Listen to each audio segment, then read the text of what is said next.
How's it going, y'all? This is Traveling Man stepping into the mix with my first YouTube video.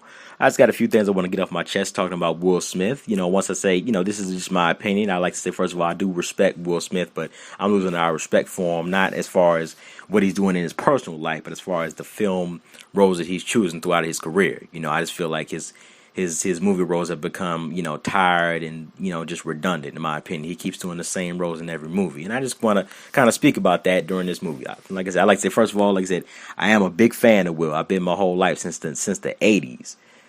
Going back to DJ Jazzy Jeff and the Fresh Prince, songs like I Think I Can Beat Mike Tyson and Summertime and Girls Ain't Nothing But Trouble, and of course, Parents Just Don't Understand. So I always respected Will, man. I mean, I go back to Nightmare on My Street, where they sampled the beat from the Nightmare on Elm Street movies. I mean, I go way back with Will, so I mean, I know, I was always proud of him, because definitely, at least from his music career, he went a different route. When rap was such an aggressive art form, even at that time in the '80s, he came left field with just more of the having fun type of tip. But he was an MC, he was talented.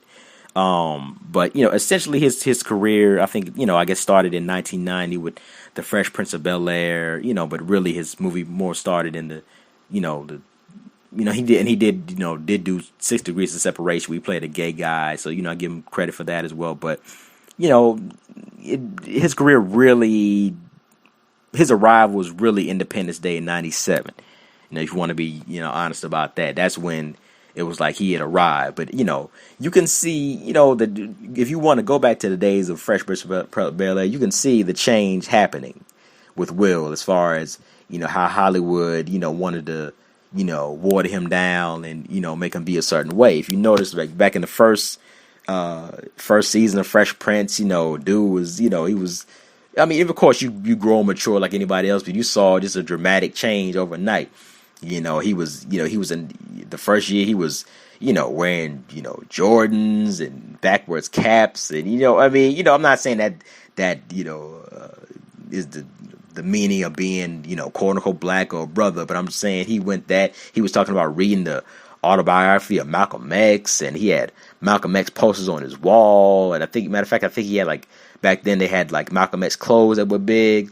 By season 2, they cut all that out. I know they said to him like, well, yeah, Malcolm X, all that stuff is cool, but we're gonna give you this check here. If we're gonna just make a few adjustments, and we're gonna just take a few things out. You won't notice them. Like, what's wrong with that? But well, look at this check. Okay, I guess the posters got to go down. There's nothing wrong with that. You saw the changes from the beginning. To me, there's nothing wrong with having a knowledge of self or knowledge about your history or leaders that you respect, But I just noticed by season 2, all of that got cut out. And you saw it more and more kind of slipping away. But when Independence Day came out, that was, to this day, I think it's got to be in the top 10, top 20 of like highest grossing movies of all time. I'm almost positive that's correct. So that put Will on the other level. And I remember going to the theater and seeing that movie, and just the way the audience reacted to him, like it was like Welcome to Earth, and that's what I call Close Encounters. I mean, it's erupted in laughter. They were just glued to the screen when he came on screen. So that was his first thing, and he did Men in Black. After that he started in Wild Wild West, and then he did. Like I did notice those were, more blockbuster movies. He wasn't really showing his acting chops. So I just figured that, okay, well, this is just him getting his feet wet. He's found a niche, and he's going to stick with this niche, but eventually he'll turn the other route, And he did Ali in 2001, which he did an excellent job on, acting wise, But to be honest with you, that movie was watered down. That wasn't the real Ali. If you want to just be honest about it, you want to see the real Ali, go on to YouTube and look at some footage of him, back in the 60s and 70s. He was really outspoken. Go by, there was a movie called Facing Ali. I'm a big boxing head. Even that documentary shows some stuff. You want to see the real Ali, go to watch a documentary they did a few years ago called The Thriller in Manila, talking about him and Joe Frazier's feud and why things happened the way they did. That's the real Ali. I mean, Ali was really outspoken back then. He was saying some bold things back in the 60s and 70s. And they cut all that part out. They watered the character down. And that's just corny to me. I want to see the real deal. People grow up, people change. Ali, changed his views. He converted to Sunni Islam. I mean, we love Ali. I'm not trying to disrespect Ali. He grew up, and I understand that. But let's see the growth in the man. Let's see the change in the man. But let's not be scared to go there acting wise. That's why Ali, if you read, I think the movie went through 2 or 3 different script rewrites, and most likely, I will say this is my opinion. Most likely it's because they went into some of the bold stuff Ali was saying in the 60s and 70s. And he's like, oh, we can't have that in this script. Because unfortunately for Will Smith, when he plays a role, Will plays himself, if that makes sense. Now, when other people, for example, if Tommy Lee Jones, when he played a racist Ty Cobb in the movie Cobb, he was just playing a character. Nobody took that as, oh, Tommy's a real racist or whatever. No, he's playing a character. Understand what I'm saying? If Denzel plays, you know, Reuben Hurricane Carter, or plays Alonzo in Training Day. He's playing a character. That's not really him. He's acting, and people respect him as that. And like I said, both of those gentlemen have Oscars. People respect that. But with Will's playing himself pretty much, just maybe with a different. He's playing Will Smith except with Ali's voice, pretty much. And for a movie, and that's one thing, and I say I liked the acting of Ali for a movie to be 3 hours long or something like that. They should have went more in depth into his life, and they should have told the truth. I want to hear the truth, and then, like I said, the truth is the truth, and then, we can grow from that. You can learn from that, but we don't get to see that growth with Will. It's like, that was the whole point of, if you have all seen the movie with Cobb, with Tommy Lee Jones, that was the whole moral of the movie, was just about the truth, because the author, the movie was about, him and, his author that was writing a biography on him, or a news article on him, as I recall, just going through his daily life and seeing how much of a bad person he was. And, back then, journalism had a lot more integrity. So, and it got to a point in the movie, kind of the climax of the movie was, I think they were sitting somewhere in a car somewhere, and he finally just had enough of Ty Cobb. He was like, dude, you're the most racist, mean jerk I've ever seen in my life, man. He's like, I don't know if I should even do this story anymore. And Ty Cobb, Tommy Lee's character told me, you know what, write that. Write the truth. Write that Tommy Lee Jones was a racist. Write that Tommy Lee Jones was a jerk. But also write that Ty Cobb was, one of the greatest ball players that ever lived. You understand what I'm saying? So they didn't sugarcoat that. So, and that's and like people can respect that, because Tommy Lee Jones is a real actor. They're respecting his acting skills. But, going back to Ali, and this is why I tried to cut Will a break for so long, the budget on Ali was $107 million. Now, if you go back the movie flopped. It only made $58 million at the box office in the US. The thing is, the movie was $107 million budget, but the studios actually only gave them like $50 million, $70 million to make that movie. And actually, Michael Mann and Will Smith had to put their money together to get that movie made, because they wanted to make sure it was authentic. A lot of, the whole, people remember in boxing, the Roma in the Jungle fight was fought in Zaire, I believe, in Africa. They wanted to really shoot in the real locations, and like I said, for them to give a Will Smith movie, and like I said, keep in mind, this is after Men in Black, this is after Independence Day, a Will Smith movie being, about a $70 million budget, that's low for Will Smith. On average, his movies are $100 to $120 million. We're talking about, like, on average, his movies are that, they get that much of a budget on their movies. But when he tries to do something different, well, we just don't have the money. I'm sorry, it just, we tried. Will, we like Muhammad Ali, but we just don't have the money at this time. Will, so I tried to have sympathy for him at that time. He's like, hey, I tried something different, and like I said, evidently, people really didn't support it, so I tried to cut him a break. The funny thing about that is, right after Ali, he did Men in Black 2. And both of these movies were produced by Columbia Pictures, both of these movies. Now, the budget for Men in Black, coincidentally, was $140 million. That is funny. Now, when Will, tries to do something versatile, they don't have the money. But when he tries to do something different, they can pull the money out their back pocket. Yeah, $140 million. Will, why don't we make it $200? They just have the money for him when he does when he kills aliens again. I'm not Marvin Gaye, but ain't that peculiar? So, I do see. That's why I tried to cut him a break on that. And the thing about that is, he kept doing, his movies throughout the years. He did his Hancocks and I Robots and I Am Legends, and like I said, all those movies were entertaining. I was entertained by those movies, but like I said, I just figured, okay, man, probably by his late 30s, early 40s, he would flip the switch, do something different. But it's the same thing, just the hero Hitch. I mean, the guy who cracks wise jokes, the hero, the protagonist, the guy who's ghetto but not too ghetto, and it's like, okay. And like I said, by the time we got to Hancock, I was like, man, Will, come on, it's time to do something different, man. And like I said, I will give him the Pursuit of Happiness too. And the fun thing about that is, with Ali and Pursuit of Happiness, like the two times that he really took chances as an actor, he got Oscar nods. So, like, to me, hey, where there's smoke, there's fire. He should be like, well, shoot, I made my money. Now it's time to, let me get one of these awards here. I definitely got something going because the guy is really talented. But, he'd rather kill aliens all day, and do these non-threatening roles, He hasn't even played a villain in a movie. He just wants to, play the same roles over and over again. So that just got, kind of funny. Like, he's just so, like, he reminds me of, I hate to say it, but like a Stepin Fetchit. A lot of you aren't aware of Stepin Fetchit. He was a black actor in the 1930s. He was actually the first black actor ever to make $1 million. But he would play these like incredibly coon characters, like real sellout characters back in the 30s. Just, he would play that role. But in real life, the guy was like really intelligent. But he's like, hey, if this is what makes me money, then I'll play it. And that's the way Will Smith is. He's like, hey, man, I'm not going to complain about anything. Just give me the check and I'll do it. I'll do Men in Black 400 if you give me a check.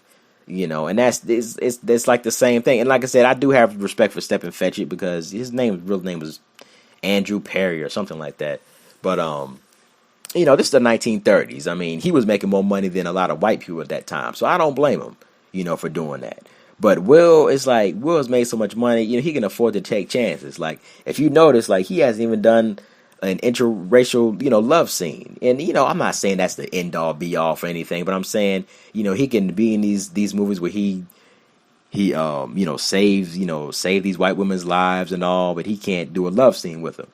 And I'm gonna I actually posted a clip up here under the YouTube clip where Will actually mentions this himself in an interview where he says Hollywood is uncomfortable with black man and a white woman sharing a love scene. That's why he hasn't done it. This is coming out of his own mouth. This is not me.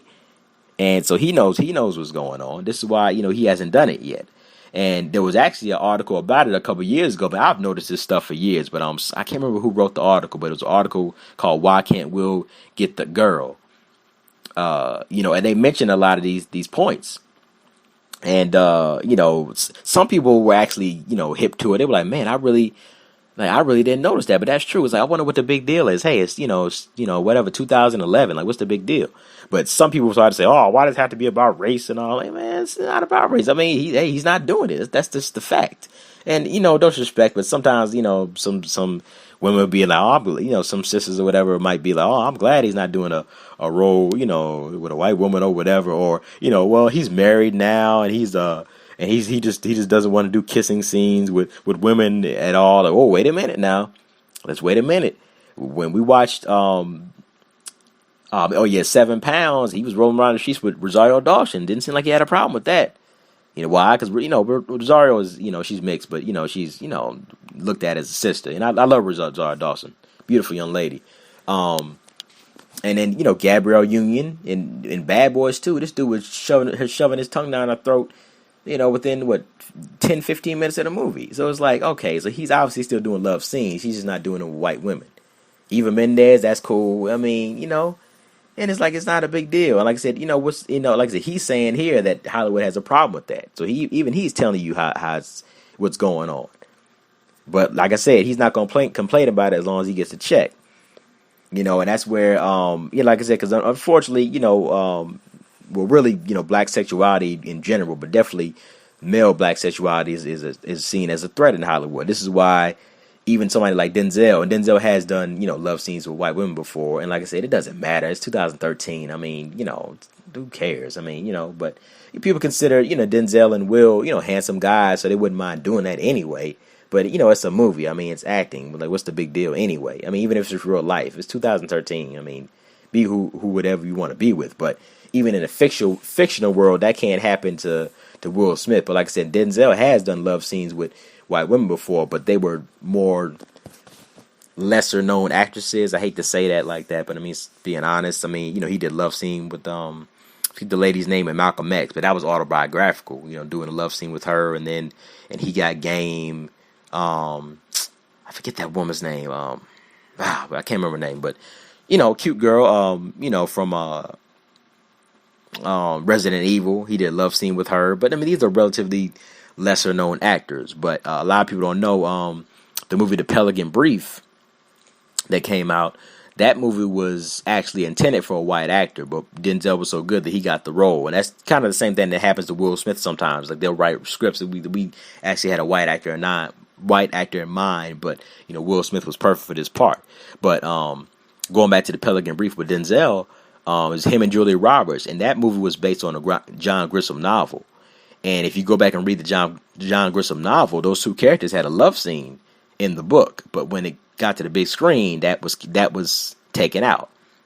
And we know why. It's like, the studios weren't really comfortable with Denzel having a love scene with Julia Roberts. And, they're actually good friends. I'm sure she wouldn't have minded, but, for whatever reason, they had a problem with that. But, at the end of the day, I guess the result was $100 million at the box office, or that's how much it made at the time. I think that was Denzel's first big blockbuster, hit as well. So I guess, at that point, he's not going to complain. But Denzel has taken those chances, so I give him credit on that. He's not scared to take those chances. And the thing about that is, it doesn't work both ways. See, when a white man sleeps with a black woman, it's all gravy. We all remember Monsters Ball, Billy Bob Thornton with Halle Berry. That was like an intense scene, and she won an Oscar for that. That went off without a hitch. Tom Cruise is running around the sheets with Thandie Newton. No problem. Nobody. It's not controversial at all. Halle Berry again with Pierce Brosnan, and I believe Tomorrow Never Dies, the James Bond movie. You know what I'm saying? Rolling around sheets with her. That's, hey, nobody goes off without a hitch. Nobody says anything. But when a brother has a scene with a white woman, then it's like, oh, wait a minute.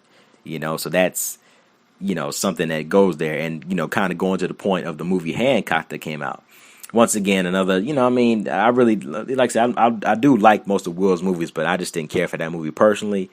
But when I saw the pictures, I thought he was actually going to do a love scene with Charlize Theron in that movie. And I was like, man, I don't know, man. Will, if he's this scared, you might want to just go ahead and just stay out that lane. But I saw some pictures. I thought they were going to do a love scene.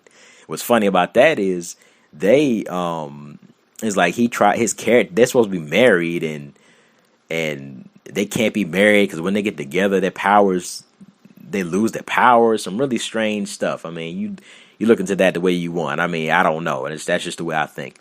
But in the movie, he tried to kiss her, and she threw him out the window. I'm like, okay, I was like, yeah, of course, but.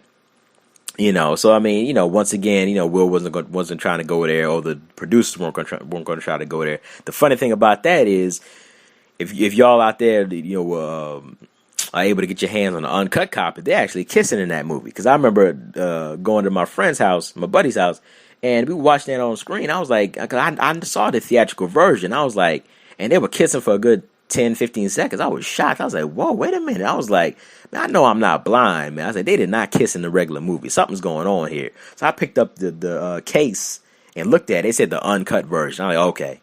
Yeah. Okay. I mean, okay. Yeah. And he said he bought it for like $3 at Big Lots, brand new. So, most likely, like I said, it wasn't the theatrical version. It was, the uncut version that probably not a lot of people saw, So that went off without a hitch. That went under the radar. But the sad thing is like, that's really, I was even more offended by them just not doing it at all. Because you mean to tell me the real only uncut aspect of this movie is Will Smith kissing a white woman? Like, that's the tagline.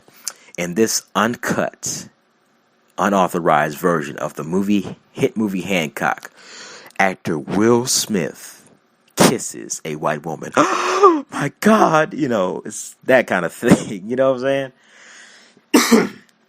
Excuse me. So I mean, that was the uncut version. I mean, that shows you what they think about it. But once again, Will's not going to care. Give him a check, and he's good to go.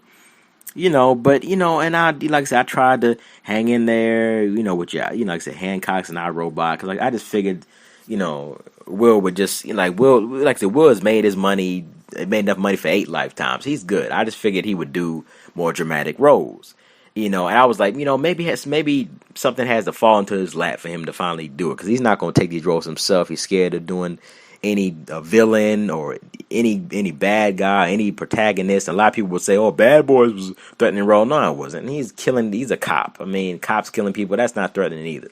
So, like I said, I was like, maybe he has to wait for a movie role to kind of fall in his lap. And bingo, Django Unchained. I mean, if some people don't know, because a lot of people I've asked about this didn't know that, go and look this up. I'll roll the screen up here as well. Put this under the clip. Tarantino stepped to him first about. He said, I want Will Smith to be the leading actor in my movie, and people don't turn Quentin Tarantino down. He's that respected in Hollywood. People don't turn him down unless they got maybe some personal issues with him, or there's some like serious time constraints. And the thing is, he stepped to Will before he even made the movie. Like, Tarantino's his movies are well thought out. He does a movie every 2 and 3 years. He makes sure that he, has the right actors in place and everything's in place before he starts the movie. He would have waited for Will, but no, Will Smith does Men in Black 3. And I asked, and it was funny about it is when I read the synopsis, not synopsis, but the plot of Django Unchained, I'm like, Will's not doing this. I already knew it. Like, Will Smith, he's not doing this. But as things progressed, I didn't hear anything for a few months. I was like, you know what, man, maybe he might do this. I was like, hey, he might. I think he might want to step out of his shadow and do something different. Hey, go for Will. But sure enough, the inevitable happened. He turned it down, and of course Tarantino got Jamie Foxx to do it. And Will's excuse was, he said he was filming Men in Black 3 and he couldn't get through the issues, and there was some type of time constraints. I mean, what issues, man? What were the issues? You killing white folks? Like, you want to tell Tarantino? Well, Quentin, I have a good idea. How about we take out pages 2 through 709 of this script? You know what I'm saying? And we'll just start from scratch. Like, or how about this, Quentin? Instead of killing white people, let's kill some aliens. How about that? That'd be a great movie. You know what I'm saying? I mean, that's all it is. I mean, the thing is, and the thing is, Django has been accepted across the board. White people, black people, whoever else loves it. It's been a big hit overseas. I think it was when it came out overseas, it was like #1 for 4 weeks. I think it just opened in Asia a few weeks ago, and it's doing well over there, I believe. So everybody has accepted that. You know what I mean? So. And Jamie Foxx is a great actor, with an Oscar nomination, with an Oscar award, also. But I mean, he's not as big or as famous as Will Smith. That would have been another vehicle for Will Smith. I mean, even before Jamie was in the mix, you had Sam Jackson on board, you had Leo DiCaprio on board. I mean, some of the best actors in Hollywood. You got a great script, everything waiting for you, but you turn it down because, so once again, you don't want to do any roles that are threatening. I mean, let's be honest, it's threatening to white people. I mean, threatening to his quote unquote core audience. There's nothing wrong with that. What I'm saying is, like, as an actor, you're supposed to stretch and expand and do things different.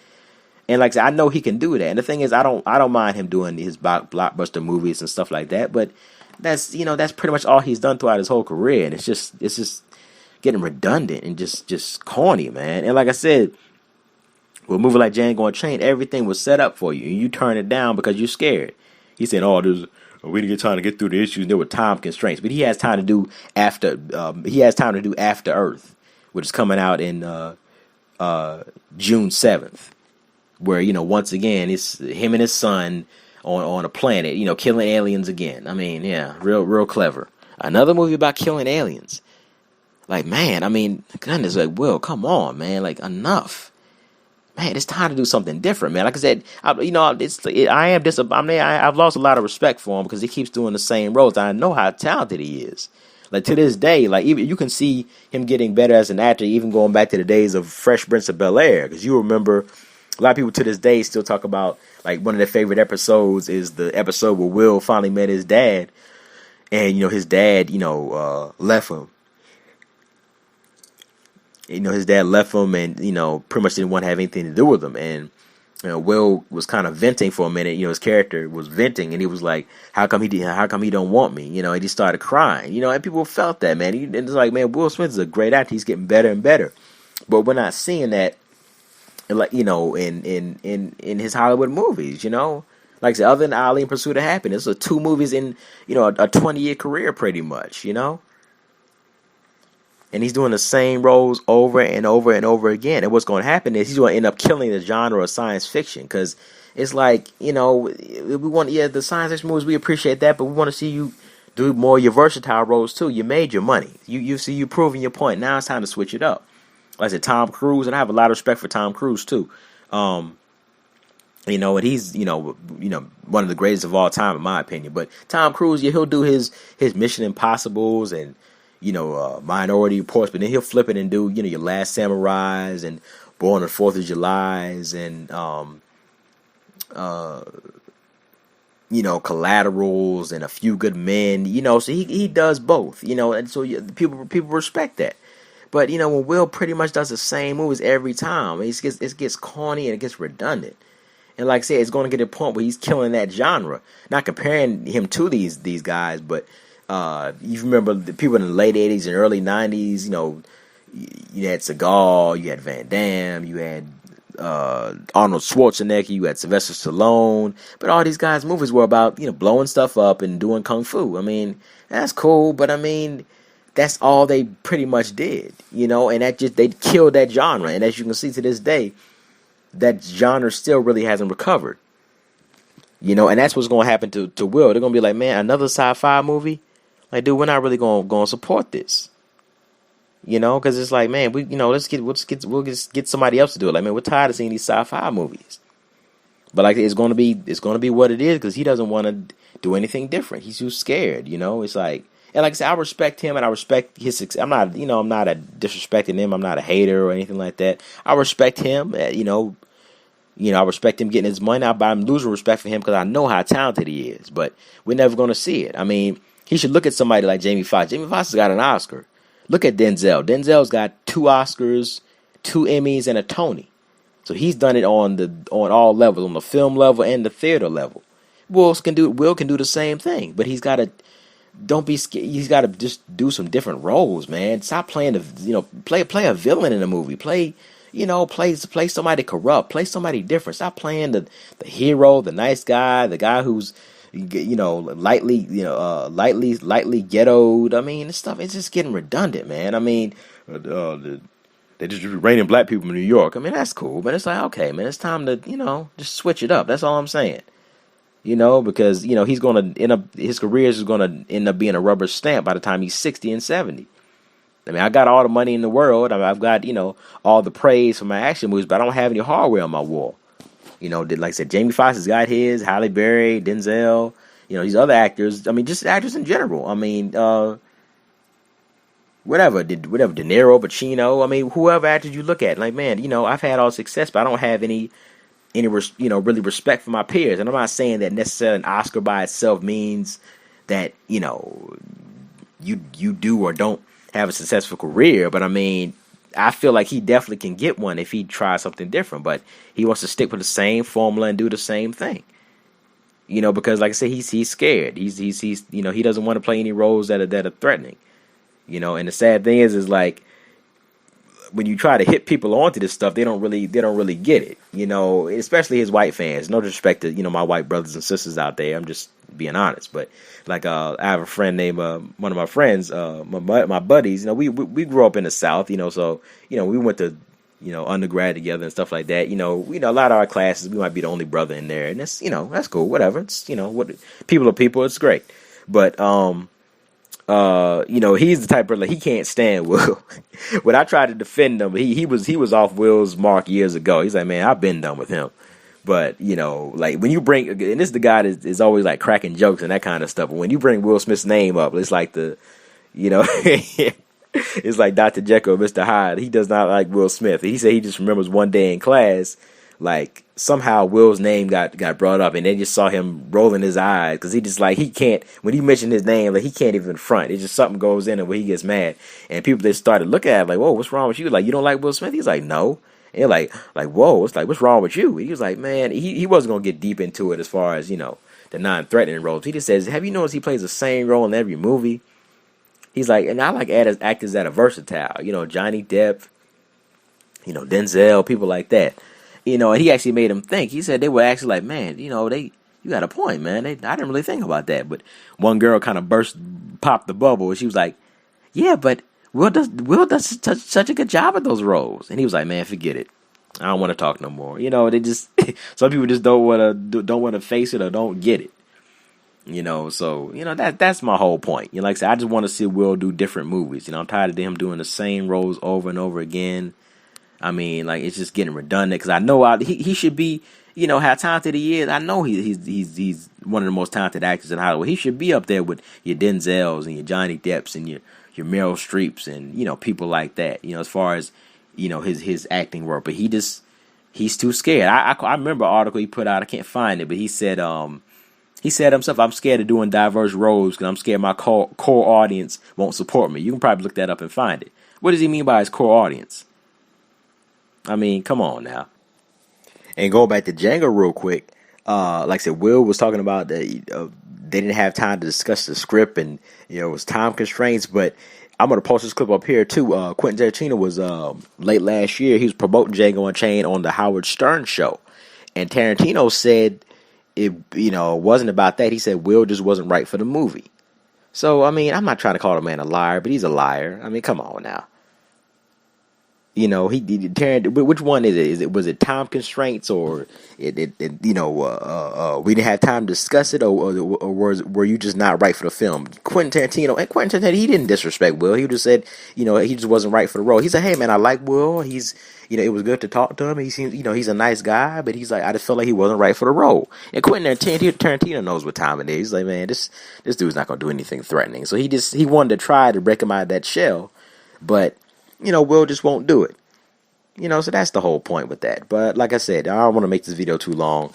But just in the end, man, Will is just gonna end up sabotaging his career to me because he just does the same roles. Like he's gonna end up killing the genre. People don't want to watch his movies anymore. Like I said, at the end of his career, he's gonna be 80 years old, all the money in the world, but no respect as an actor, no Academy Awards, anything like that. And like I said, this is not a disrespect towards Will Smith, or it's not me, hating or being jealous. I'm happy for Will, man. I'm not hating on him. I just like to see him do more because I know how talented he is, and it's just disappointing, not seeing his full potential. I mean, this man. I mean, when is this man going to flip the switch? I mean, this man is in his, I think, mid-40s now, late 40s, mid-40s, I think. I mean, if he's not going to, switch up his roles, when is he going to do it? I think he's just never going to do it. Just stay in the same box his whole career. Just killing aliens. And this new movie he's got out, After Earth, I mean, it just looks corny. I mean, killing aliens again? I mean, man, another sci-fi movie. It's like, Will, enough, man. All right, dude, you made your money. It's time to switch it up. Let's do some more dramatic roles. I don't want to see what you can do out there. But, until then, man, he's just going to, at the end of his career, it's just going to be, a rubber stamp. He was a good action star and that kind of stuff. He stole good silly jokes but we don't really respect him as an actor. So that's just my opinion. I don't want to make this video too long. Leave your comments, leave your opinions on here. Let's have an intelligent conversation. Not any nonsense, but more videos coming. Y'all have a great day.